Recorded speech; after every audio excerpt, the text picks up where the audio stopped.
So much to talk about. Let me turn to Lisa Osborne Ross. She's the managing director of APCO Worldwide, a Washington-based consulting firm and a former Clinton administration official. Lisa, welcome. Thank you.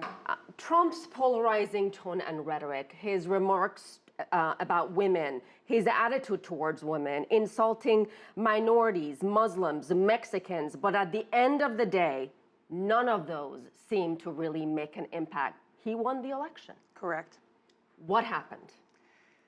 There is a shift that's taking place in the United States that is seen on a worldwide scale. Our country has been governed by a cohort of people who are white, male, Christian, and straight. The world is changing. The nation is changing. Many are not ready for that shift. Many are uncomfortable with that shift. And so all of the things that you said that are offensive to us, many people are very receptive to that message. You may be able to say that as a candidate. You absolutely cannot say that as the president of the United States. House Speaker Paul Ryan said Donald Trump heard a voice out in this country that no one else heard. He connected in ways with people no one else did. He turned politics on his head. Yes. Does he have a point here? Absolutely. And we missed it. We missed it on both sides.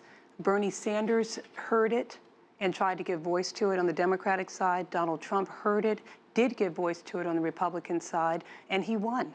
And we, as a nation, those people who are the so-called elite, those people who are on the other side of that, in this very significant, terrifying cultural rift that has been exposed in this election, we have to find a way to see how people feel on the other side and to better align our differences and move forward as a nation. It's imperative. Lisa, two questions for you. How did the pollsters, how did all the analysts, how did we, the media, number one, get it so wrong in this election? And number two, I want to talk a little bit about women, minorities, and the numbers, what you found the most surprising. Let me take your first question first. Prior to Tuesday, I spent a week visiting with the APCO offices in Brussels, APCO in London, APCO in Paris, APCO in Berlin, and I found the same thing. I found the same level of information in terms of concern about how we were moving forward. And they kept talking about the polls. I found it odd and disturbing, and now I wonder, how did we miss this? The most unconventional, untraditional campaign and candidate ever, yet we used the most traditional tools to measure what was going to happen. That's what went wrong. We were unaligned with, this is a new world order, and we used old tools. On your question regarding women, emerging majorities, when you look at the 2020 census that is being prepared now, people of color, women, non-Christians are the emerging majorities. And it didn't work this time because they did not come out to vote. They simply did not come out to vote, and had they, I think that we would have had a different outcome. But we accept the outcome of the election.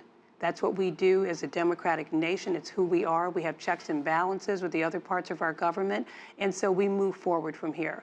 But we move forward knowing that that coalition that the Obamas put together wasn't as strong this time, but God knows it certainly does exist. And it seems now it's time to really unify this country, Yes, which has been really torn apart. Lisa Osborne Ross, a pleasure. absolutely. Thank you so much.